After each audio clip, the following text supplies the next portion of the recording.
Welcome to another trip down the Bourbon Road with your hosts, Jim and Mike.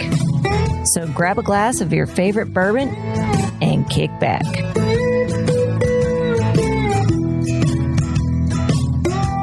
Hey, this is Big Chief, and you're listening to the Bourbon Road. You know what I love to pour in my old fashions is a little maple syrup. Can't be just any maple syrup. It has to be from Seldom Seen Farms up in Ohio. He takes bourbon barrels, pours his syrup in there, and ages it for 6 to 9 months, making for some delicious syrup that you could pour on pancakes, you can pour it on waffles, chicken and waffles like this fat guy likes. But seriously, you want to make a delicious cocktail with some maple syrup and not that old simple syrup, check out seldomseenmaple.com. Pick up some stuff from there today. We'd appreciate it. Hello, everybody. I'm Jim Shannon. And I'm Mike Hyatt. This is the Bourbon Road. And today, Mike, Studio 1A in the basement at the Bourbon Bar. We needed a full bar today because we're mixing it up. Yeah, we got 6 bourbons on the bar to drink through this show right here. And what we're going to do, Jim, is we're going to decide which bourbon makes the best highball. Okay. So this is similar to what we did last year with Coke. Yeah. We said, I should say the Coke and bourbon is a highball. Yeah, I mean, it is kind of a highball. Coke and ginger ale is a highball. Yeah. Anytime you take an alcoholic spirit like bourbon or vodka or something like that, and you mix it with a non-alcoholic single mixer. Kind of a carbonated. Carbonated usually, yeah. That's a highball. Yeah, so initially the most common highball was made with Scotch whiskey and carbonated water, known simply as Scotch and soda. Yeah. But you know, I've been known to drink a lot of highballs. My main thing is with ginger ale, and it used to be Seagram 7. I loved them. That was my standard drink. I didn't know what else to really order. You know, you go into a bar, I didn't want to drink a White Russian or one of those drinks. I didn't like fruity drinks, but I really didn't like drinking Jack and Coke all that much because I had some bad experiences with it. But I did know that ginger ale didn't make me feel so bad. Yeah. So today, that's what we're using for our highballs is ginger ale. We're using about 4 ounces ginger ale and about an ounce of bourbon in each one of these, which is a good combination. So, but just to be clear, though, highballs don't have to be carbonated, right? They could certainly be a non-carbonated mixer of some sort, like a juice, right? Yeah, screwdriver. That would be considered orange juice and vodkas. Yeah. Kind of a neat thing there, but I would say your typical most of them. If you go into a bar and say I want a highball, most bartenders are going to pour you a whiskey and ginger ale. Yeah, I think that's pretty much what it's going to be. Now, have you drinking whiskey and ginger ale a lot in your life? I have. In fact, when it's summertime and it's getting a little warm outside and I'm just not feeling a beer, I might have myself a mule, right? Yep. Which is basically a bourbon and ginger beer or ginger ale. You may or may not add lime to that. So a little spritz of lime in there. Yeah. Or lemon. Yeah. So the first bourbon we picked, and we tried to pick 6 bourbons that anybody can get their hands on. I think we did a very good job of that. The very first one we picked, though, is Rebel, which is just their straight 80 proof. Just the Rebel. Yep. And this is a wheated bourbon. Yep. And it's currently mixed with a Seagram's ginger ale, right? Yeah. And we've got a couple of different ginger ales, but we're not going to focus too much on ginger ale. I would say this is Seagram's is probably going to be the driest out of all the ginger ales, and it's probably has the least amount of sugar. Now these are just regular old ginger ales. There's no zero, there's no diet or anything like that. Which I'm kind of breaking my rule here because I've given up on sodas, but for this episode, I'm going to give it a little college try. Taking one for the team. Yeah. Well, heck, cheers, Jim. Cheers. A couple of cubes in there, 4 ounces of ginger ale, an ounce of bourbon. I would have to say in this particular case that the bourbon's not front and center for me. It's more ginger ale than bourbon. Yeah, there's no kick there in this one. No kick. I think that weeded Rebel's kind of masked a little bit by the ginger ale, because ginger ale is a spicy drink. Yeah, I think if this would have been 100 proof or 110, you'd be able to taste the bourbon, but it's really masked by the ginger ale. But if you're just looking for a cool drink on a hot summer day, it's going to have a little bit of something there to let you relax. This wouldn't be a bad choice. Or if you have somebody that, like Viv, she's like, I don't want to taste the whiskey. I want it to be masked.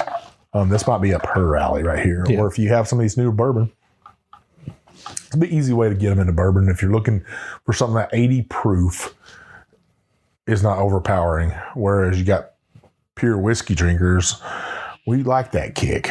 We want to kick it up a notch. Yeah, I like to have that spirit shine through a little bit. I like to taste it.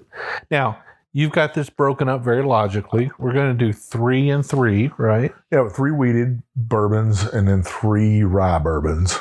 And we're going to go all the way from 80 proof. I think the highest proof whiskey over there is a 101. Everybody can guess what that is. So we're going to just keep in that range right there. Like I said, they're all something you can grab. Yeah. Next whiskey up after this one is going to be old Maker's Mark. Standard Maker's Mark. I think that's a pretty fair bottle and stuff.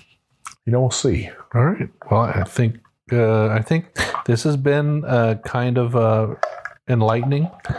For me, personally, I probably wouldn't choose the entry-level Rebel for my ginger ale mixer, my highball. I think for me, it's kind of gets lost in there a little bit. Yeah, I'm with you, Jim. Now I'm gonna let everybody know, Jim brought out the fine china for me. Yeah, we're drinking out of the good stuff today, Mike. We got some red Solo cups in here. We just thought that this would be a fun episode for listeners. Kind of take a break from what we've been doing. We've been hitting the distilleries, hitting the guests, and me and you really haven't had a chance to just sit down and shoot the shit. Yeah, this was a fun episode last year with on the episode that what bourbon makes Coke taste best, and that was a wildly popular show. It did get some criticism. Yeah, but you're going to get that on social media or anywhere, even on the podcast. We got some emails and stuff, but we got more great feedback from that episode. Yeah, how many people said that? Hey, we love that episode. We love that you guys are stepping out of the box. Maybe both of our palates will give somebody some insight. Say, okay, I'm going to start drinking it with this or that. Yeah, and you know what? Just don't take yourself so damn seriously. I mean, come on. It's just we're just having fun. Yeah. You know what the nice thing is, Jim, is sometimes we have to go shopping for a bottle or something. So I texted you this afternoon and said, hey, what bottles did you got at your house? I'm going to look through the bottles I have. And it was kind of nice going shopping for bourbons, right? Yeah. We're like, man, I don't have to go to the store. Don't leave the house. Just go shopping. Yeah. So I dug through and we came out with these 6 bottles. Hopefully everybody can find these bottles across the United States or in your local bar. And I think most of them you'll find. I'll tell you what, Mike, even though I said that this wouldn't be my choice, I did finish it. Yeah, I did too. All right, you ready to move on to the next one? Let's do it. All right, so we got our next solo cup here, and this one has the standard issue Maker's Mark. Yeah. 90 proof. Can't beat it. Can't beat it. Get it anywhere. And a little bit more of that Seagram's ginger ale. Yeah, probably one of the most recognizable bottles on a shelf with that red wax. You go to a bar, you'll see that old black label Jack Daniels. You'll see that Jim Beam, and you'll see this Maker's Mark. All right, 2 ice cubes, 4 ounces of ginger ale, and an ounce of Maker's Mark in this case. Let's check it out. Cheers. Cheers. Now, I can taste the whiskey in that one. You can? Yeah. I'm still not there yet. Yeah, no, I mean, it's not where I'd like it to be, But we're going to put them all at the same concentration, right? They're all going to be at the same ratio because that's the best way to do it. But I will say this much. That little bit of extra proof, that extra little bit of proof there has made it show up a little bit for me. So you think that's that key? Well, I don't know if that's the key, but I can definitely tell there's some alcohol in this one. The last one I had trouble even telling there was bourbon in it. Yeah, I'm still... I guess this wouldn't be my choice right here. Yeah, I'm going to be with you there, Mike. I'm going to agree with you. I think that definitely not quite there yet. Not quite there yet. And, when you go to a bar and you get a pour, you're typically going to get 1.5 ounces and about 6 ounces, right? Yeah, I guess it depends on the bar. Usually the highball glass is nice tall. You're going to have a lot of ice in them, though. A lot of ice, probably... You said 4 to 6 ounces of some type of soda in there, and then 1.5 ounces. So we're right there. We're right where we need to be. Probably a lot more ice in there. You get a lot more watered down drink. Yeah, it's just not cutting it for me. I think, I'll be honest with you, Mike, I think I make mine quite a bit stronger than this. 4 ounces of ginger ale, 4 ounces of bourbon. You got a hell of a mixer I think that's about right. What I usually do, now, I'm just going to tell you how I do mine. So I'll grab any cup, whatever the cup is, it doesn't matter, and I'll put a good amount of ice in it, whatever that amount of ice is. Say 1/3 of the way or 1/4 of the way up the cup. And then I'll cover the ice with bourbon, whatever that is. And then I'll pour in the other till I fill up the cup. A splash of soda. So let's say it's 1/3, which is probably what it usually is. So I'm usually at 30% bourbon and ice, and the rest is whatever the mixer is. Wow. That's about right. It's about the same as what we're doing, isn't it? Yeah. I was thinking we were at USA Cares the other night, and we both had these gigantic rock glasses. I mean, them rock glasses are pretty hefty. And then bartenders, they did not care. They were giving us 4 to 6 ounce pours of bourbon. Yeah. Whew. Oh my gosh. By the end of that night, I was feeling pretty good. We must have walked. Well, we walked 1 block, two blocks, city blocks, and then we walked back 2 blocks. So yeah, we did in Louisville blocks. I don't know how the standard length of a block is, city street. Yeah, I don't know. We walked a good long ways, and it was hot out the other night. Yeah, I think it was 100 degrees. It was a good hot night. Yeah, hot night in the old town. I wouldn't recommend people doing that. What we did.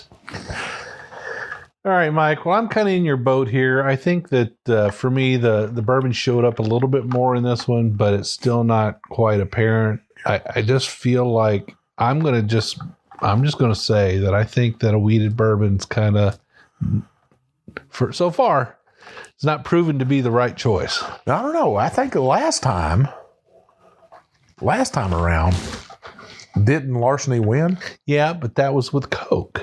That's different. This is ginger ale. Ginger ale is spicy. You think it needs spice with spice? I think it needs spice with spice. I wouldn't be surprised if a rye wouldn't be the right choice, but let's see what we get. Well, we only got, I'm looking at several rye bourbons or rye whiskeys over on your shelf, but we got 6 whiskey or bourbons picked out for today's show and stuff. Well, heck, let's move on to the next one, Jim. All right, let's move on. All right, so in this cup, we have Larceny at 92 proof. This is also a wheated bourbon. So the proof has climbed just a little bit more. Yeah. We have changed our ginger ale this time. What do we got, Mike? Some of that Schweppes. Yeah, Schweppes. Yeah. So in the first 2 bourbons, we had Seagram's. Now we've got Schweppes. Got to change it up a little. Change it up. Now, some people might say that's not fair, but you know what? This is our damn show. Right, Mike? Well, there are so many different choices of ginger ale out there, Jim. And you might be in a different region. Trust me, the drink I wanted to use was L81 because that's a Kentucky thing. But I'm not positive everybody across the nation or across the world can get L81, Hey, you or know, even if they know what it is. You know, I got some L81 in the fridge up there. You know, we were talking about another one was Verner's, and I believe Verner's is an Ohio ginger ale. Yeah, I think you can get it in the store here, though. I've seen it before. In fact, I've bought it by mistake. Melody, my wife, is kind of partial to Canada Dry. So when I brought home the Werner, she's like, "Oh, that's not the same." I'm thinking ginger ale's ginger ale, but obviously, to somebody who knows their ginger ale, it's not the same. I guess Verner's is a Detroit. Okay. Yeah. Close enough to Ohio. That's right. All right. Well, let's check this one out, Mike. Cheers.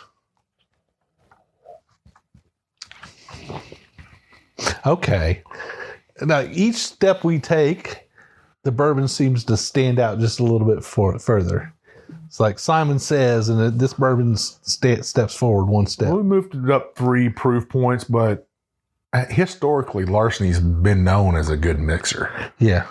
You know, it did win our Coke challenge, right? Which we were both shocked at. We kind of did that blind. We're not doing this one blind, but yeah, that was blind. That was completely blind, and we were both taken by surprise. But certainly, Larceny and Coke was our winner, and I have to say, it's definitely standing up in this a little bit better.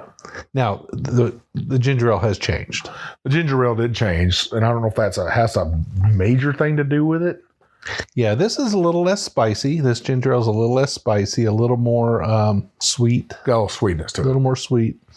So I guess that would allow the bourbon to shine through just a little bit more. But I could tell this Larceny is just holding up. I even looked in the glass, and I was like, this is a little darker. Yeah. I wouldn't complain. If somebody poured me this in a bar, I wouldn't complain a bit. Well, man, we did pour it at the bar. Yeah. No, you're right. I wouldn't complain. I'd be happy with this right here.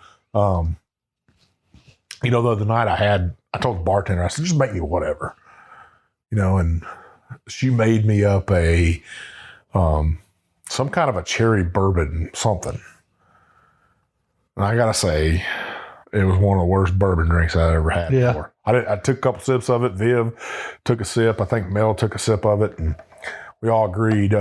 Chris Cruz's wife was there with us, Amber, and none of us liked it. But everybody's like, what is this? And I said, she made some kind of cherry bourbon thing up. And I learned my lesson right there. You know, never go up to a bartender and say, make me whatever. Well, and honestly, there are different levels of bartenders, right? Oh, yeah, for sure. And when you go to an event that has a open bar, that person standing behind it's not necessarily a mixologist or, right? Oh, for sure. She was working on a great event that we were at, but at the same time, she was having fun trying to make you something. She was, and God bless her heart, she'd poured a lot of drinks that night. Yeah. For a lot of hours, she stood there. A lot of bourbon got poured. What I should have done was stuck to the maker's mark. Yeah.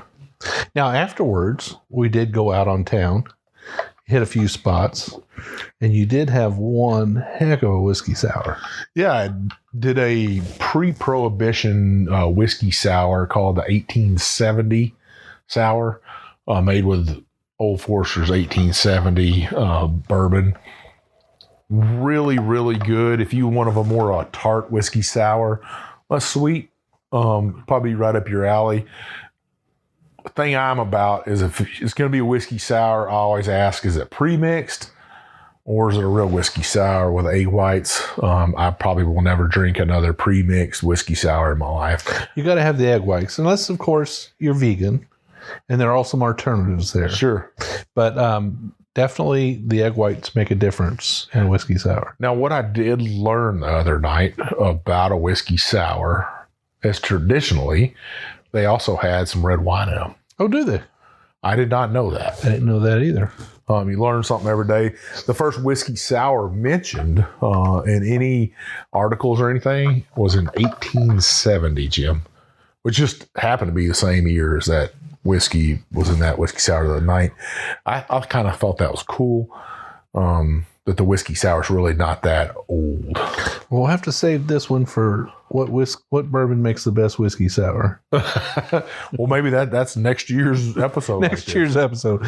For now, we're talking about ginger ale highballs. And I would say so far, from the three we've had, we started out with Rebel, then we had Makers, now we're having Larceny. I'm going to say the Larceny is taking the game so far. It's been the king of the weeders for sure, most certainly.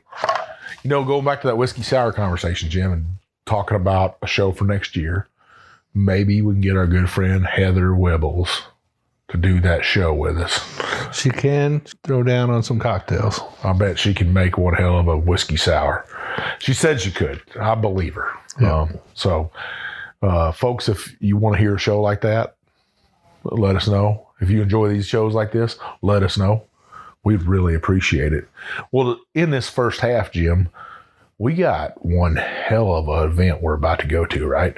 Yeah, I'm real excited about it. So August the 6th, Mike and I are heading south with our wives. We're going down to Franklin, Tennessee. What's the event, Mike? We're going to be at the Southern Whiskey Society, put on by Made South, our good friend Chris Thomas. It's going to be at a place called The Factory there in Franklin, Tennessee. Tickets are still available. You can go get them. Yeah, and Southern Whiskey Society is not, well, it is kind of a club. It's a club where you buy your membership once a year with a ticket to the event. Well, one hell of an event too, Jim. 10 chefs, over 30 distilleries. He's added a couple since the last show we did with him. Just the 10 chefs alone, I'm excited about. Yeah. Yeah, I mean, I've been before. Mike, this will be your first trip, but absolutely amazing. Some of the small bites that these chefs put forward. But the bourbons have got me real excited also this year. He's not only got 4 picks, but he actually added a 5th pick from a maple barrel, which is a bourbon barrel that had maple syrup put into it by our good friend up there in Ohio, Seldom Seen Farms, old Kevin Hotley.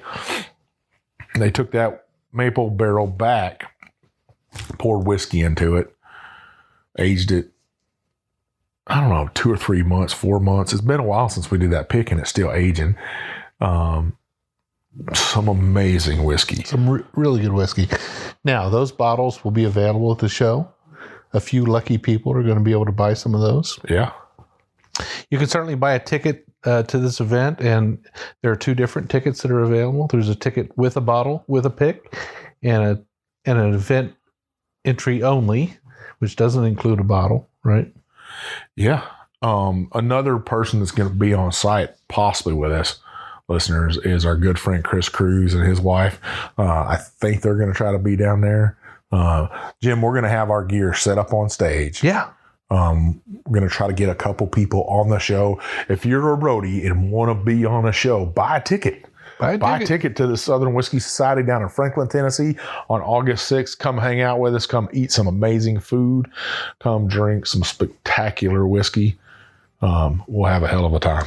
We will have a good time. All right, Mike. Well, let's take a short break, and when we get back, 3 more. Yes, sir.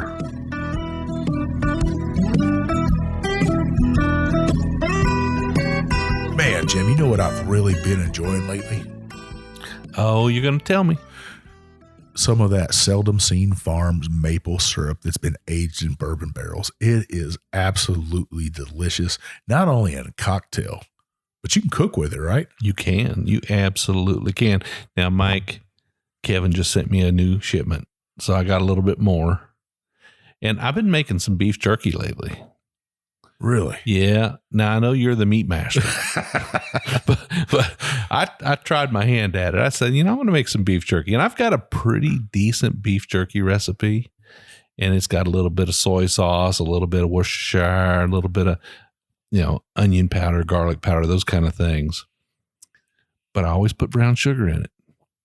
Well, this time Kevin sent me a bottle of his granulated maple sugar.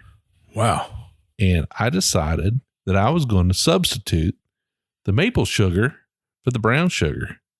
Oh, game changer. Let me tell you. Total game changer. Huh? Total game changer. Some of the best beef jerky you've ever had.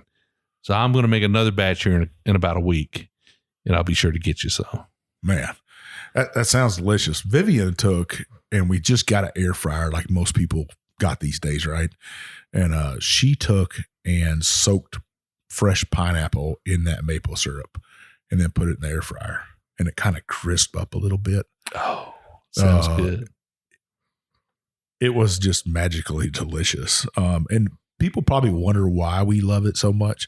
Kevin competed in the Maple Festival last year, 2021, and he was named grand champion. That's saying something. So Seldom Seen Farms, grand champion of the 2021 Maple Syrup Festival. Yeah. Wow. That's saying something. Yeah. You're going up against some heavy hitters in maple syrup. And I know we're talking about just the syrup, but, that's something to be proud of. Hats off to you, Kevin, for winning that. Kevin's also competing in a couple other competitions. Make sure you check out his website. Check out his social media on Instagram and Facebook.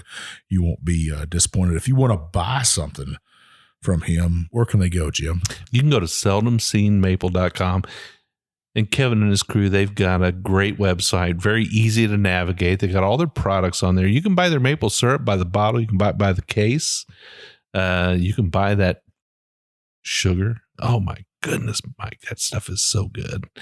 And they've got some other gift sets there too. So you definitely want to check it out. Well, he's also going to be in some distilleries pretty shortly here. Some distilleries that I love and I know you love. He's going to be down at Leaper's Fork. You could find a syrup down there aged in their barrels. Treaty Oak down in Dripping Spring, Texas. I was just out there. His syrup's going to be there. Awesome. And at Garrison Brothers in Texas, if you think you love some maple syrup, make sure you go to Garrison Brothers and pick up a bottle from them also. Kevin appreciated. I know he loves people. You're supporting a local farmer, a local product, a small family. This is no factory place that's putting out maple syrup, right, Jim? This is a good man doing good work. Yeah, gotta love it. Well, make sure you check out his site, like Jim said, seldomseenmaple.com. Pick up a bottle today.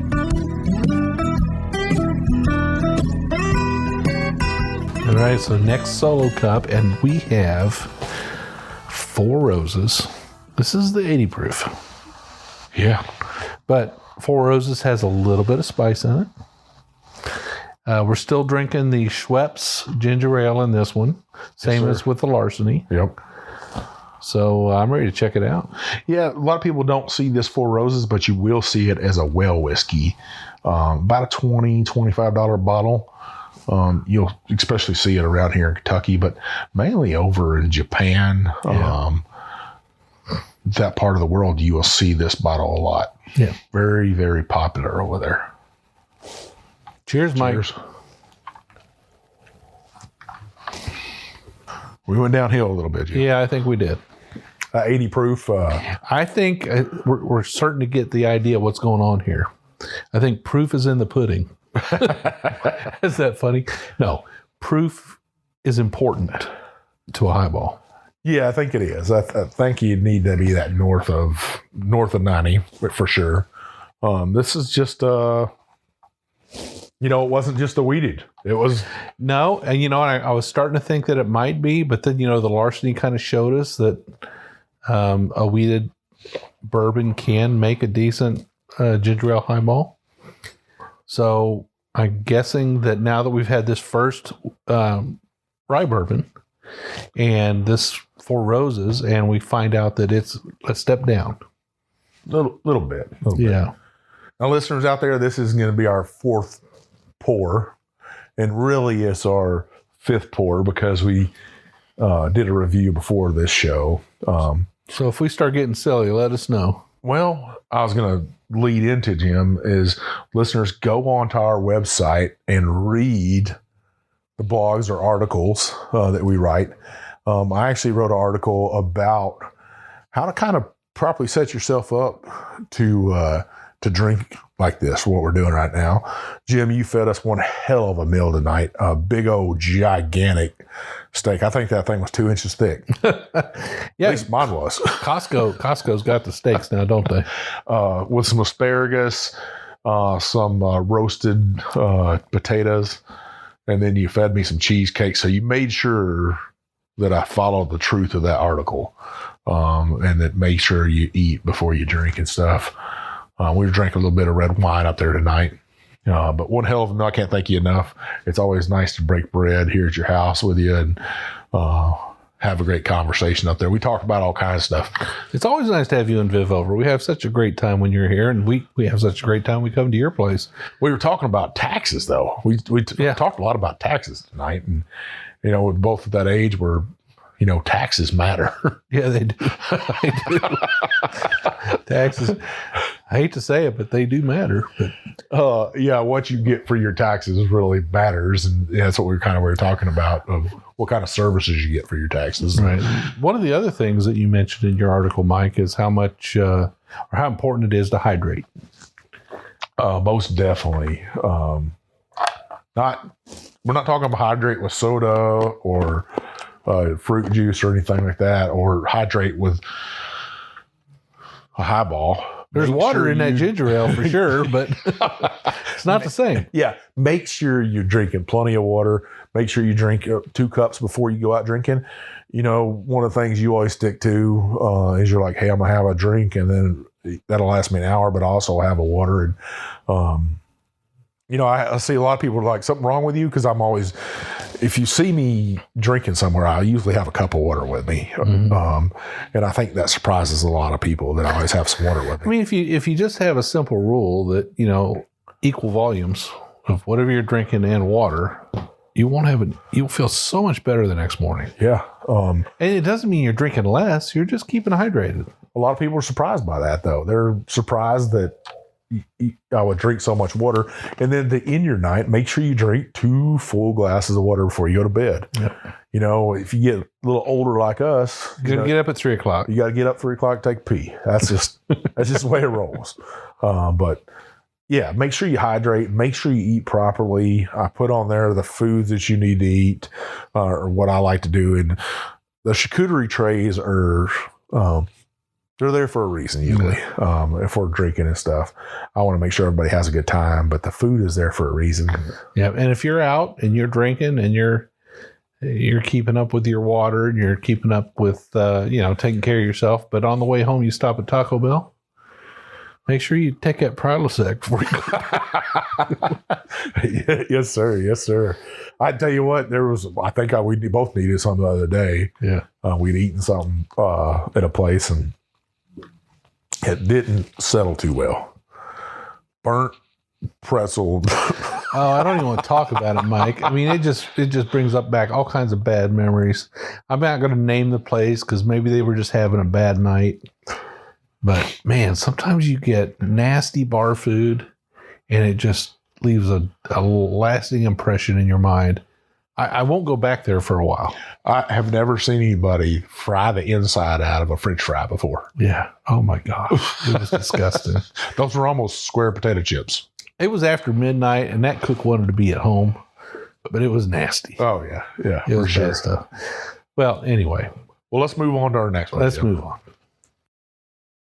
All right. So in our next solo cup, we changed ginger ales this time. We did. We got Canada Dry. All right. This is Melody's favorite, and it's the one that's in our house most of the time. This one right here is? This is the one that's in. Now, we normally have the 0-calorie version of it. And for me, there is a big difference in the flavor between the 0-cal and the regular. But like with any diet drink, once you drink it for a while, you just don't pay attention. Get used to it. And I would say most of the time I drink ginger ale, just the can of ginger ale. I mean, I'm just having a soda, right? Sure. Every now and then it'll be with a bourbon in it. But this time we've got very old Barton 100 proof. 100 proof. Now this is not bonded. I'm not sure what happened to their bonded. Haven't seen it in a minute. The bottles almost look similar. Right on the very top, it would say bottled bond, but this one says crafted. So there is a little bit of difference there. I mean, I guess just the age probably is what. It could be, or that this just doesn't meet the requirement for a single distilling season, Yeah. single master distiller, so they couldn't label as bonded. But nevertheless, we're dealing with a what we know to be a very spicy bourbon, right? One that is 100 proof, which is the highest proof yet tonight, Yeah. and one that probably has the best chance so far for standing out in our ginger ale. Now, what a lot of people don't realize is that very old Barton is a Sazerac product, right? Yeah, they own the business, don't they? So what else they own? That big distillery right over in Frankfurt? Buffalo Trace. Yeah. So the Barton Distillery in Bardstown has been one of my favorites to go on tours on. They probably have my favorite white dog coming off the still of any distillery I've ever been to. Well, you can't go to it anymore. You can't go to it anymore. It's done. Yeah. Now, I understand that. They've had a couple of incidents down there with failures of structure and so forth in the buildings, and they've had some problems. So I understand why they've had to stop that. But nevertheless, Barton is a good, solid whiskey, and I'm really looking forward to trying it in this ginger ale. Now, me and you met this fella the other night, Jim. And he swore to both of us that Sazerac was bottled at Heaven and Hill. He did. Well, you know what, Mike? Sometimes we just have to nod our head and move on. Yeah. I couldn't take it, Jim. I probably had too much makers in me, and I was like, well, no.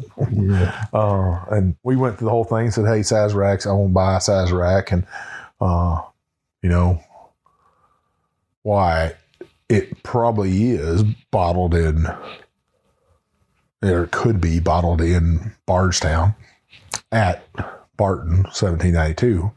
They got a heck of a bottling line there. It's definitely not bottled over at Heaven and Hill. Yeah, definitely. I can't not. imagine it would be. No, I don't think they would allow that. But nevertheless, you know, sometimes we don't say nothing back. Sometimes we have to. We can't help ourselves. But I had too much bourbon in me.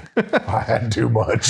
all right, so very old Barton and Canada Dry Ginger Ale. Cheers. Cheers. Yeah, Well, that's pretty good right that's there. pretty good right there. That's the best one so far. I like that. That spice, that, and we changed our ginger ale up a little bit this time. What we're trying to do is also kind of figure out, hey, what's the best ginger ale? But usually when you go to a bar, you're only going to get one. You don't get ginger to ale. choose. Yeah. They usually only have one, or they'll have a Sprite, or they'll have a 7-Up. Yeah. Well, you know, I'm partial to Canada Dry only because it's the house ginger ale here. It's what Melody chooses, and she picks the ginger ale for this house. She's wearing those pants when it comes to ginger ale. Come ginger ale, she's wearing the pants. This is I like the Barton in this, that 100 proof. The little bit of rye spice from that Barton. Yeah, it stands out. It's it actually pairs very well with this ginger ale. Makes a good highball. I think that this is overall probably by far, by a big leap, this is my favorite one tonight so far. It's pretty good. Yeah. I like it. I like it a lot. A lot of whiskey news out there that has surprised us in the last couple of weeks, Jim. Yeah. Jacob Call, the master distiller at Green River Distillery, is going to go ahead and leave them. Yeah, and you know, things like that happen. So the distillery just sold. It was purchased by Bardstown Bourbon Company, who was just recently purchased by an investment group out of Chicago. Yes, sir. Yep. A lot of change going on there, and I can understand why there might be a little bit of a shakeup inside. Yeah, and nobody really knows where he's going. I guess he's got a non-compete until I think it's October 31st of this year. But I wouldn't be surprised to see him show up somewhere else. Yeah. Yeah, he's got a lot of experience. He's definitely got a great resume. I would definitely expect to see him pop up on our radar here in the near future. Yeah. Jackie Zykan, she had left Old Forester. She's already with her new distillery, new bourbon. What can you tell me about it, Mike? So Jackie joined a team, almost like a little community of, I don't know what else to call them except for whiskey nerds, really. And they share a passion. And it's called Hidden Barn. You know, I drive down my road and I see all kinds of barns, right? But to them, it's all about fellowship. They've got Royce Neely. He's their partner and master distiller. A lot of people know that Neely distillery. Neely Family Distillery, yep. Yes, sir. Yep. Royce is going to be their master distiller. And then Jackie, she's going to be their master blender. You got Nate Winiger. He's going to be their brand ambassador. Everybody sees him out there in social media. You know, you might notice him as 5280 Whiskey Society. Make sure you check them out. And then you got Matt Danker. He would be their operations lead. So he was a co-founder of 5280 Whiskey Society also. Pretty neat. I think Hidden Barn to me means something. It means something to them. I can't wait to taste their whiskey out there. I'm excited for Jackie kind of stepping out there with a new team and stuff. And I'm excited to see what they can do. You know, Royce Neely, he's a big name in whiskey. He is. Yeah, Royce, a lot of respect for Royce. We haven't had him on the show before. Wish we had. We've certainly had Jackie on the show a couple of times. Yep. I would say let's work on getting her on the show and figure out what's going on here. Yeah, maybe we can get Royce and Jackie and Nate all together, 3 people, get them on the show, taste their whiskey. I'm excited about it. Yeah, me too. All right, Mike. So far, I think we've got a winner here. Maybe not the winner, but the winner so far. Yeah, it's a real close one between this and the Larceny. But this right here had that spice to it. The 100 proof was there. 100 proof, I think, is a key. I definitely believe it is. So let's check out the next one. Let's do it. All right. So next red solo cup. We're still on the Canada Dry Ginger Ale. This is the last solo cups, Jim. This is it. We've got a whole bunch of dead solo cups over there. Yeah. But this time we got 101 proof. What could it be? Wild Turkey. Wild Turkey and Canada Dry Ginger Ale. Now, Wild you think Turkey some 101. people drank this before? I think I drank it before. Oh, you have? I guarantee it. Well, heck, let's taste it. Cheers.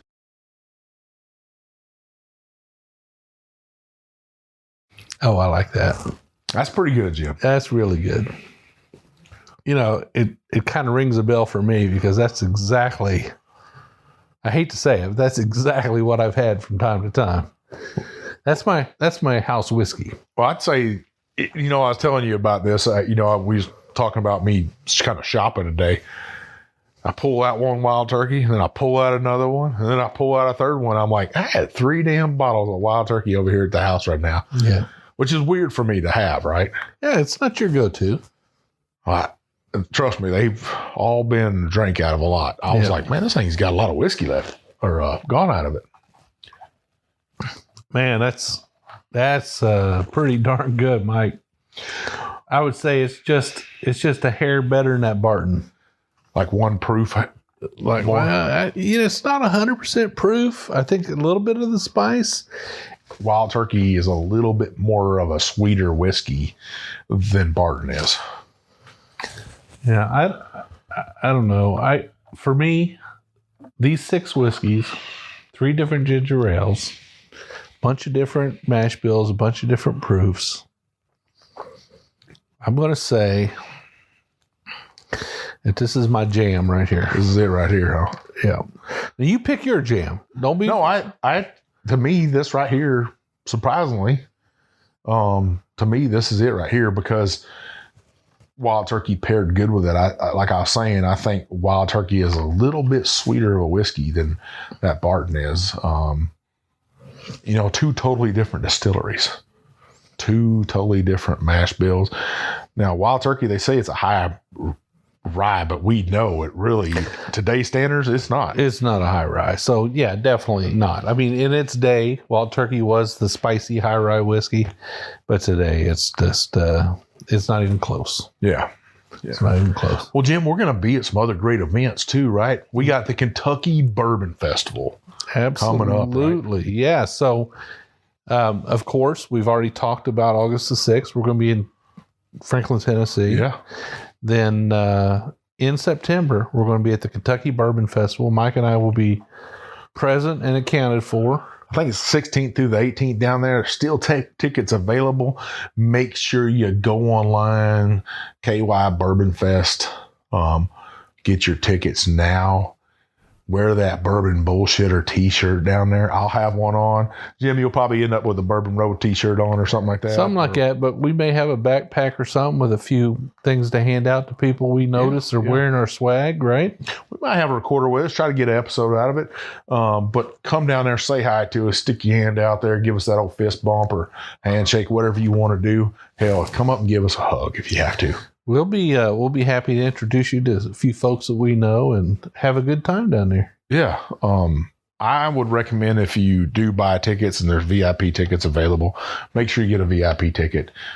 You won't be disappointed in the food in the VIP lounge or the whiskey that's up there. Yeah. I mean, if your wallet can support it, a VIP ticket is definitely the way to go. It'll make a world of difference in your experience. If you're already spending a lot of money to travel to Bardstown, to get a hotel, to drive, to fly, to get admission into the festival and experience all the things on the Bourbon Trail.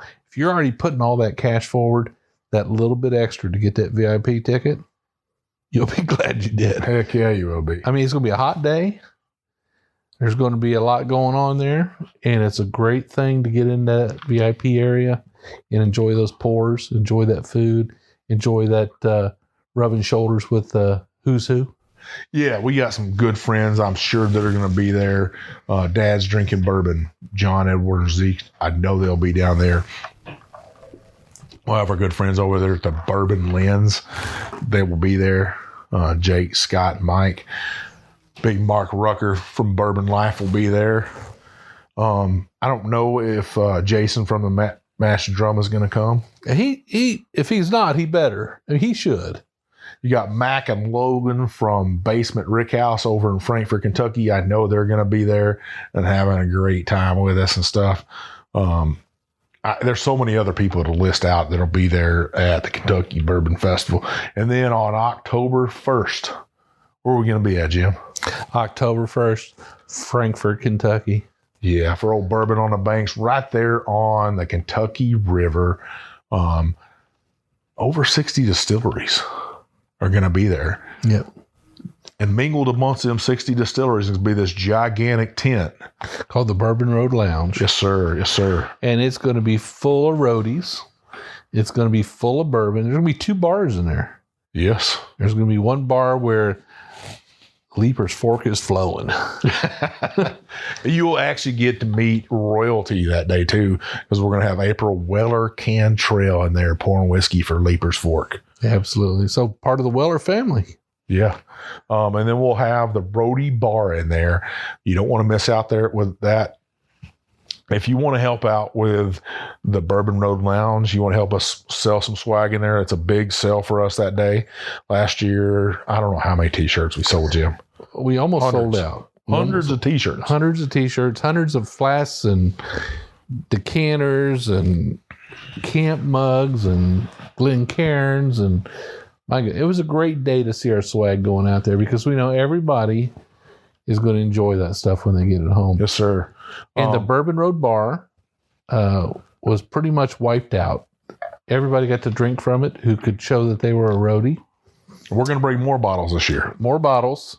We're going to have somebody actually tending the Bourbon Road Bar this year. And that's what I was saying. If you want to help us sell swag, if you want to help us pour whiskey that day, October 1st at Bourbon on the Banks, it's only 5 hours long.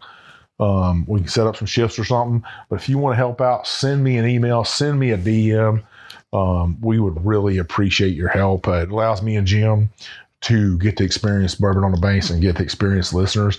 It also frees up our wives a little bit and lets them enjoy the day a little bit. Yeah, this year I'd like to see them enjoy themselves. And just, last year they worked so hard. They did such a great job for us. They did. We're two lucky dudes to have two beautiful wives that supports our hobby of the Bourbon Road.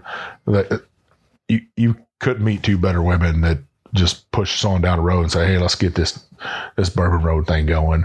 Let's sell some swag. So come help us out, roadies, if you can. Let me know.